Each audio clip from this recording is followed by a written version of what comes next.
오늘 시간에는 서머나 교회 충성이라는 제목으로 하나님 말씀 증거하도록 하겠습니다. 제가 요한계시록에 나오는 7교회 강해 설교 시리즈 말씀을 전하고 있습니다. 지난 주일날 에베소 교회에 대해서 살펴봤고 오늘은 서머나 교회에 대해서 살펴보려고 합니다. 서머나 교회는 에베소 북쪽 한 35마일 정도 떨어져 있는 항구 도시입니다. 지금 터키에 가면 서머나라고 하는 지명은 없습니다. 이즈밀이라고 하고요. 터키에서 그래도 세 번째로 큰 도시가 서머나입니다. 서머나에 가면, 터키 이즈밀에 가면 서머나 교회가 이렇게 있는가? 아닙니다. 지금 이즈밀에 서머나에 가도 서머나 교회는 없습니다. 그 대신 성지순례를 가면 어디를 꼭 들리게 되냐면 폴리갑 기념 성당에 꼭 들리게 됩니다. 제가 10년 전에 거기에 직접 가서 제가 직접 찍은 그 영상이 있거든요. 제가 직접 찍은 거예요. 제가 보여드릴게요. 폴리갑 기념 성당의 그 내부의 모습입니다. 한번 보세요.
그 다음 사진도 한 장 보여주시고요. 천정을 보면 폴리갑이 화형을 당하는 여러 성화들이 있고 그 중에 한 그림입니다.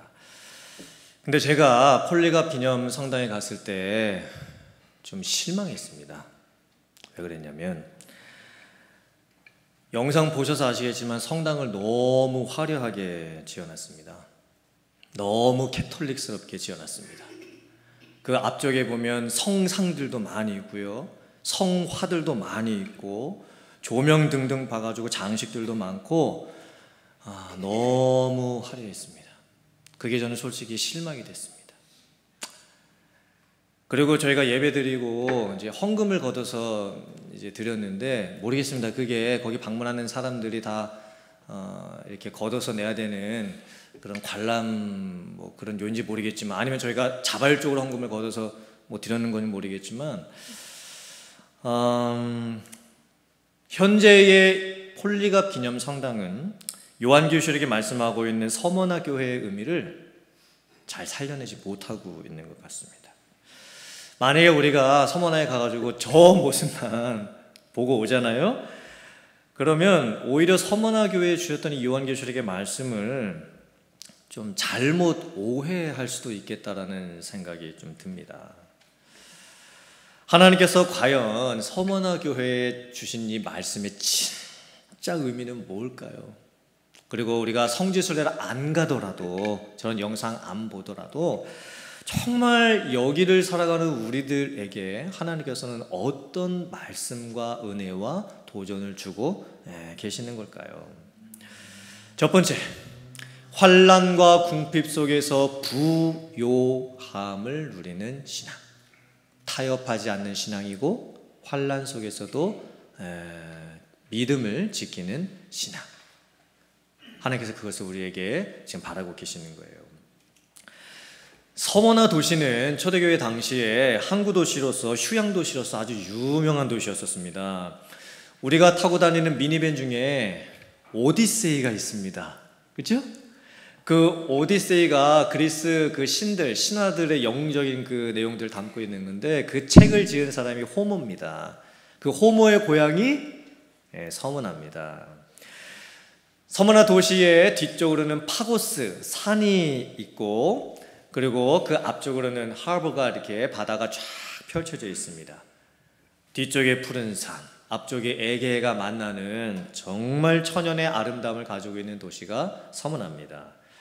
그래서 많은 사람들이 이 서머나 도시를 칭찬하면서 아시아의 자랑이다, 아시아의 꽃이다, 아시아의 단장이다, 아시아의 면류관이다, 많은 시인들과 철학자들이 저 서머나를 배경으로 해서 많은 노래도 짓고 또 책도 지었습니다. 또 서머나에는 귀족들만 마실 수 있는 최고급 프람년 포도주도 생산이 되는 곳이었습니다. 서머나시에는 술집도 많았고 목욕탕도 많았고 숙박업소 등등 많은 것들이 있었던 참으로 아름답고 멋있는 부유한 도시였었습니다. 근데 오늘 말씀을 보면 이상하죠. 9절 말씀을 보면 주님께서 서머나 교회 성도들에게 이렇게 말씀합니다. 내가 너희의 환난과 궁핍을 알거니와. 아니, 이상하지 않습니까? 아니, 서머나 도시가 그렇게 부유하고 잘 먹고 잘 살고 또 휴양도시, 항구도시, 상업도시, 문화도시였다고 한다면 왜 그런 데 살고 있는 서머나 교회 성도님들이 환난을 받고 궁핍을 당해야 됩니까? 서머나 도시는 로마 황제 숭배로 유명한 도시였었습니다. 로마 원로원이 AD 26년에 티베리우스 황제를 위한 신전을 어느 도시에다가 건축을 할까 경쟁을 했습니다. 그리고 11개의 후보지를 추렸습니다.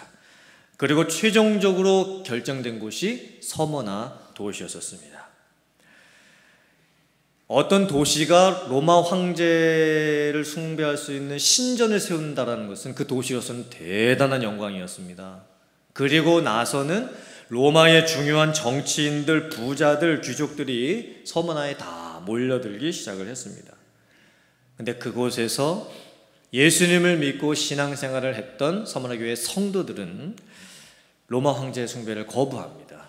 그리스 신전 숭배도 거부합니다.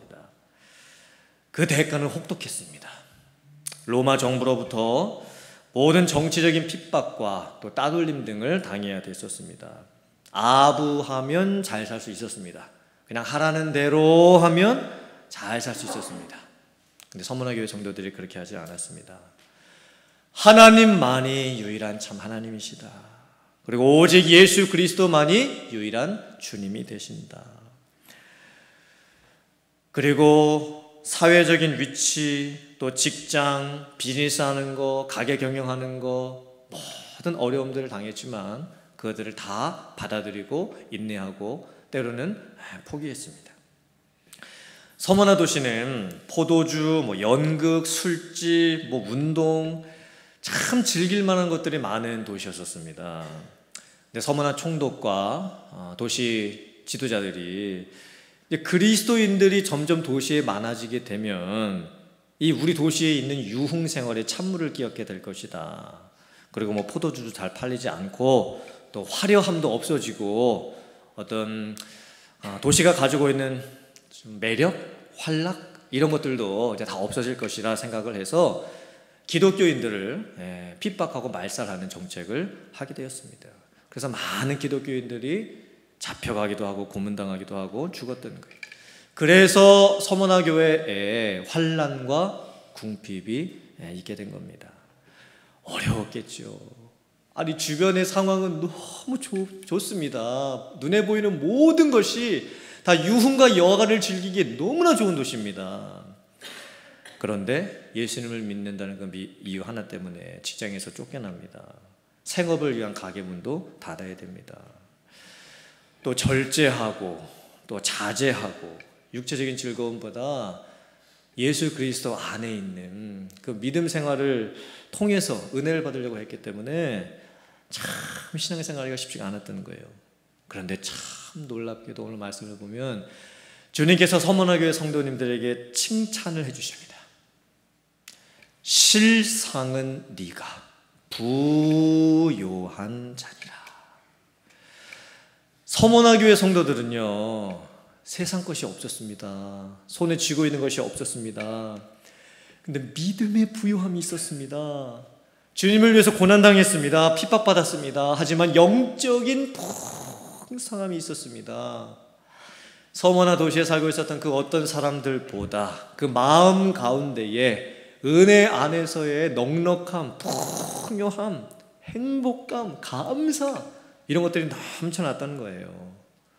참 놀라운 칭찬의 모습이었죠. 그리고 참 놀라운 삶의 모습이었습니다.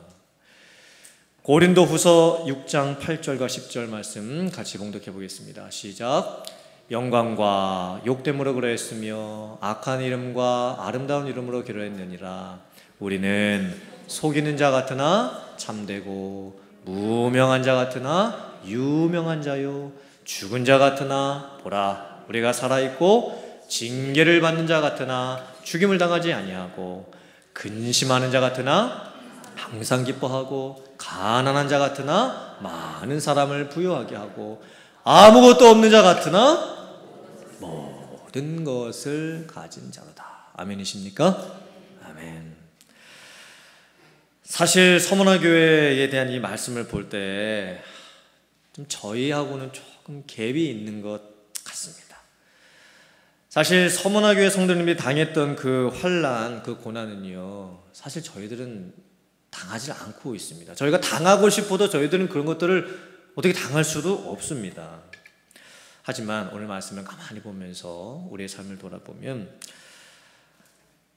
어려운 환경의 지배를 당하고 있는 상황은 사실 똑같은 것 같습니다. 그리고 그 환경에 의해서 내 믿음이 지배를 받느냐? 아니면 내 안에 있는 믿음의 부요함으로써 그 환경들을 내가 지배를 하면서 살고 있느냐? 이게 참 중요한 문제인 것 같습니다. 우리들도 우리의 삶을 가만히 보면 환경 때문에 내 믿음이 흔들릴 때가 참 많습니다. 감정 때문에 내 믿음이 흔들릴 때도 참 많습니다. 내 눈에 보이는 것, 내 손에 쥐어져 있는 게 그게 있느냐 없느냐 때문에 내 마음에 공허함도 찾아오고 불안함도 찾아오고 허전함도 찾아올 때가 참 많이 있는 것 같습니다. 성도님들 요즘 사는 게 어떠세요? 아니 목사님 무슨 그런 질문을 하세요? 뭐 사는 게 다 똑같죠. 매일처럼 반복되면서 다람쥐 쳇바퀴 돌듯이 삽니다. 사는 게 사는 것 같지 않을 때도 있습니다. 우리가 이 숨 쉬는 게 무의식적으로 숨이 쉬어져서 그렇지, 만약에 숨 쉬는 것도 내가 결정해서 정신 차리고 쉬어야 된다 그러면 아마 우리는 숨 쉬는 것도 잊어버릴 때가 있을 거예요. 그래서 심각하게 뭐 아프기도 하고 죽을지도 모릅니다. 그리고 다 힘들게 살아요. 다 바쁘고 다 정신없게 삽니다. 우리 주변을 보세요. 안 바쁜 사람이 없고 안 힘든 사람이 없습니다. 억만장자도 자기 돈 관리하느라 힘듭니다. 백수도 놀고 먹느라 힘듭니다. 갓난아기는 젖바는 것 때문에 힘들어합니다. 나이 드신 성도님들은 서 있는 것 때문에 힘들어하십니다. 그게 우리 인생이에요. 우리 인생이 뭐 언제 안 힘들 때가 있겠습니까? 항상 힘듭니다. 그런데 하나님을 믿는 성도에게는 그런 상황 속에서도 부요함이 있습니다. 환경이 나를 부요한 자라고 여겨주지 않습니다. 내가 내 스스로를 봐도 내가 별로 가진 것도 없어 보일 수도 있습니다. 그리고 저 사람과 나를 비교해 봤을 때도 저 사람에 비교해 봤을 때는 내가 별로 없어 보이는 모습이 있을 수도 있습니다. 하지만 내 안에 예수님 한 분이 계시면 나는 다 가진 사람인 줄 믿습니다. 만약에 내가 세상 것 다 가지고 있어도 내 안에 예수님 한 분 안 계시면 다 없는 것과 마찬가지입니다. 지금 사랑하는 성도님들 마음속에 예수님이 계십니까? 그 예수님으로 인한 그 한 분으로 인한 부유함이 느껴지십니까? 그리고 아까 우리 찬양 때가 고백했던 것처럼 그런 감사의 고백을 하실 수가 있겠습니까? 부유함, 은혜 안의 부유함, 은혜 안의 풍성함, 그걸 어떻게 누릴 수 있을까요? 그는요, 하나님을 사랑할 때 느낄 수 있습니다. 제가 어제 토요 새벽 예배 설교를 우리 기선우 목사님께서 해주셨는데 제가 말씀 통해서 참 많은 은혜를 받았고 많은 묵상을 해봤습니다. 하나님을 믿는 것과 하나님을 사랑하는 것의 차이가 뭘까? 정말 깊은 의미를 담고 있었던 말씀이었습니다. 사랑하는 성도들, 하나님 믿으시죠? 대답이 없으세요. 하나님 믿으시죠? 하나님 존재, 하나님의 창조, 하나님의 구원 다 믿으시죠? 그럼 하나님 사랑하세요? 아멘. 네. 그런데 우리는 믿는 건 잘하는데 사랑하는 걸 때로는 잘 못할 때가 있는 것 같아요. 사랑하면요, 생각을 많이 합니다. 하나님 생각 많이 하는 거예요.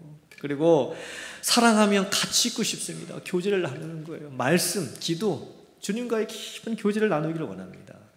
사랑하면요, 받는 것보다 주기를 원해요. 그래서 은혜 받는 것보다 내가 주님께 뭘 드릴 수 있을까? 물론 아무것도 없지만, 변변치 않지만 그래도 내가 주님께 뭘 드릴 수 있을까? 드림을 생각할 수 있게 되는 거예요. 사랑하는 성도님들, 오늘 이 서문화 교회에 주셨던 이 말씀을 기억을 하면서 믿음의 부요함을 다시 한번 되찾고 은혜의 풍성함을 되찾는 성도님들 되시기를 주님의 이름으로 축원합니다. 흔들리지 마세요. 또 참고 견디며 인내하세요. 내 안에 주님이 계시면 반드시 할 수 있을 줄 믿습니다.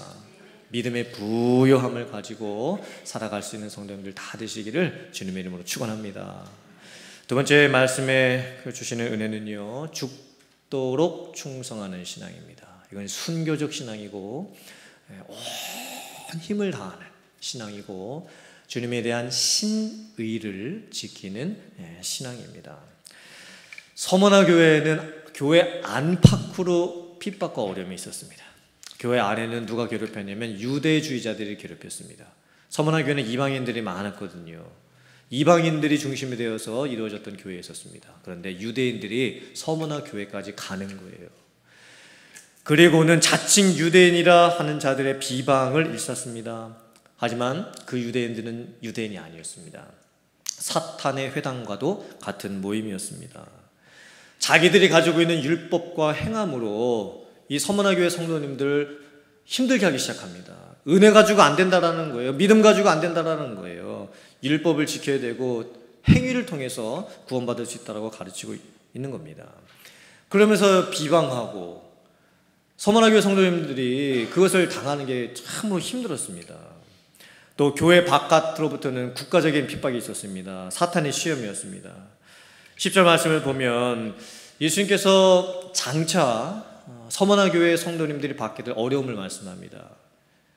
교회 몇 사람이 시험을 받게 될 것이고 옥에 던져지게 될 것이고 10일 동안 환난을 받게 될 것이다. 얼마나 힘든 일이 앞으로 있을 거면 이렇게 말씀하셨을까요? 하지만 권면도 주십니다. 죽도록 충성하라. 그러면 생명의 관을 네게 줄 것이다. 이 말씀은 역사적으로 폴리갑의 순교 사건으로 그대로 성취가 됩니다. 폴리갑이 누구였냐면 요한계시록을 누가 썼죠? 사도 요한이 썼습니다. 폴리갑은 사도 요한의 제자였습니다. 그리고 폴리갑은 서문화 교회의 감독, 오늘날로 하면 담임 목사님이셨습니다. 아우렐리우스 황제 때가 되었을 때에 기독교인들에 대한 핍박이 참 심해지기 시작했습니다. 채찍에 맞고 몸이 찢겨나고 속살이 드러나고 여러 가지 창자가 바깥으로 튀어나올 정도의 극심한 고문까지도 당합니다. 죽임을 당하고 나서도 그 시체가 바닥에 이렇게 박아놓은 그 조개 껍질과 같은 날카로운 것에 누여지게 됩니다. 사제의 밥으로 던져지게 되는 경우도 많았습니다. 근데 이제 서문화 교회를 담임하고 있었던 이 폴리갑에게도 그런 위험이 찾아오게 됩니다.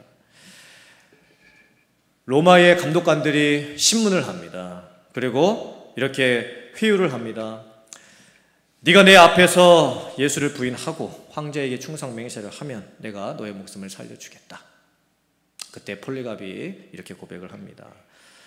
나는 지금까지 86년 내 평생의 삶 동안 내가 주님을 한결같은 마음으로 섬겨왔고 또 주님께서도 나를 향하신 그 신실하심을 한 번도 멈추질 않으셨는데 내가 지금까지 섬겨온 나의 주, 나의 그리스도, 나의 왕 그분을 내가 어떻게 부인할 수 있겠냐.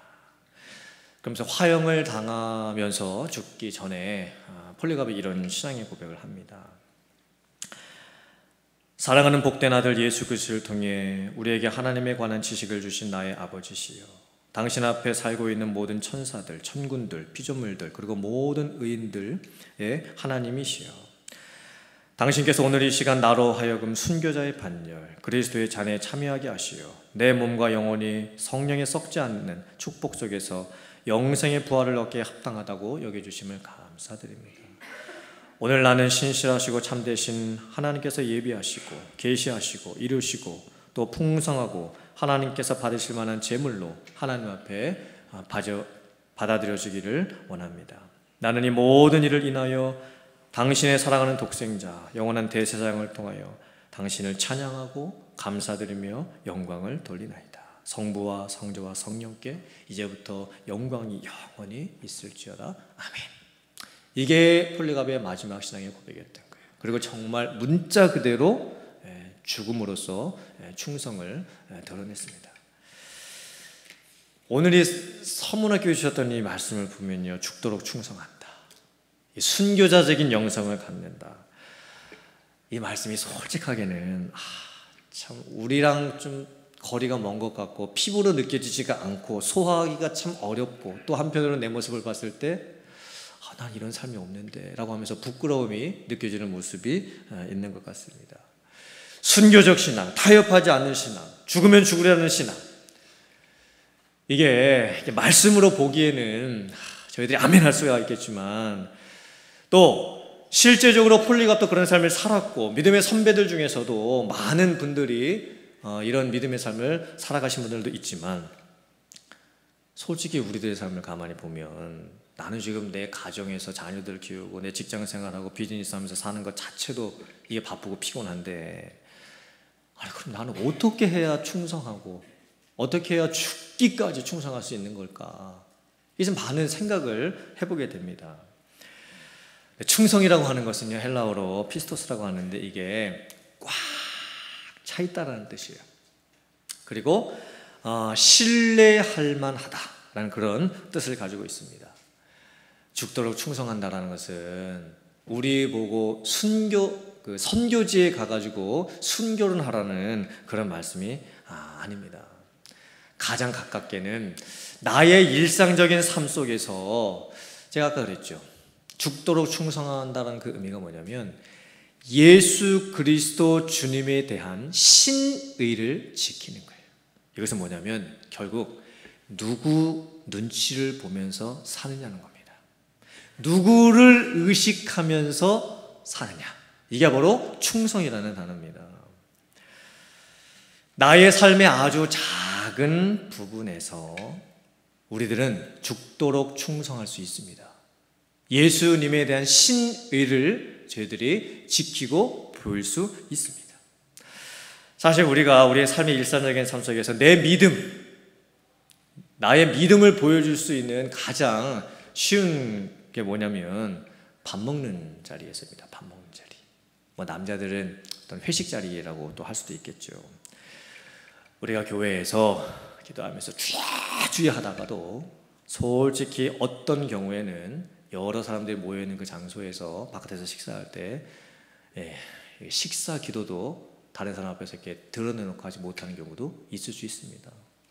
그리고 우리가 교회에서 성찬식을 하면서 주님의 몸과 피 기념했던 그 입으로 때로는 이제 내 옆에 있는 어떤 분이 우리한테 그냥 한잔 하세요 이렇게 하면서 이렇게 슬쩍 이렇게 잔을 건네줄 때, 이게 참 분위기도 이게 좀 묘하고 이걸 거부하기도 뭐하고, 또 내가 안 먹으면 또 내가 또 이상한 사람, 좀 쪼다 같은 사람으로 좀 여겨질 것 같기도 하고, 그래서 이게 슬쩍 이렇게 받아 먹습니다. 사실요, 우리는 주님에 대한 신의를, 내 믿음을, 내가 정말 믿는 사람이다라고 하는 것을 드러낼 수 있는 경우들이 상당히 우리 일상적인 삶 속에서 많이 있습니다. 식사 자리도 그렇고, 거래처와의 어떤 사람들과의 만남의 자리도 그렇고, 또 믿지 않는 분들, 친구분들과의 만남, 학교 엄마들과의 만남, 여러 군데서 우리는 주님에 대한 신의를 보여줄 경우가 참 많이 있습니다. 충성은 뭐냐? 누구 앞에서 누구를 의식하고 말하며 행동하느냐, 그거예요. 사랑하는 성도님들, 믿음으로 살려다가 손해를 보는 한 일이 있더라도 저희들이 지킬 것은 지켜야 될 줄 믿습니다. 타협하지 말고, 그리고 눈치를 보려면 사람 눈치 보면 안 되겠죠. 주님의 눈치를 봐야 되겠죠. 예수님께서 서머나 교회 성도들에게 죽도록 충성하는 게 주시는 상급으로 생명의 관을 약속을 해주십니다. 서머나 교회 성도들은요, 이 의미가 뭔지를 잘 알고 있었습니다. 왜냐하면 서머나 도시가 어떻게 이루어졌냐면, 이렇게 파고스 언덕이 있습니다. 그럼 그 밑에 쪽에 이렇게 둘러가지고 길이 나 있습니다. 동쪽 끝에서부터 시작해서 서쪽 끝쪽으로 이렇게 반 원형 모양으로 이렇게 연결이 되어 있는 거예요.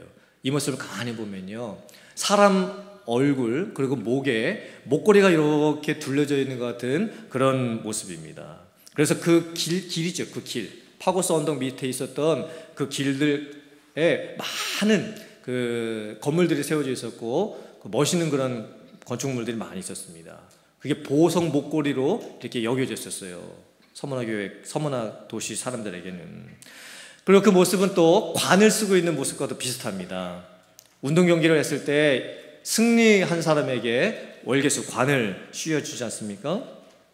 그래서 서머나에 살고 있었던 사람들은요, 이 목걸이의 의미가 무엇인지, 이 관의 의미가 무엇인지를 잘 알고 있었던 거예요. 그게 얼마나 큰 영광을 담고 있는 것인지 잘 알고 있었습니다.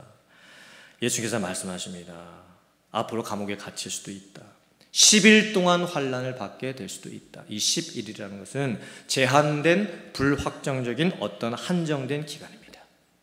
그 의미가 뭐냐면, 아무리 큰 고난과 환난, 죽음을 당하게 된 그런 상황이라 할지라도 반드시 그 환난이 끝나는 때가 온다라는 거예요.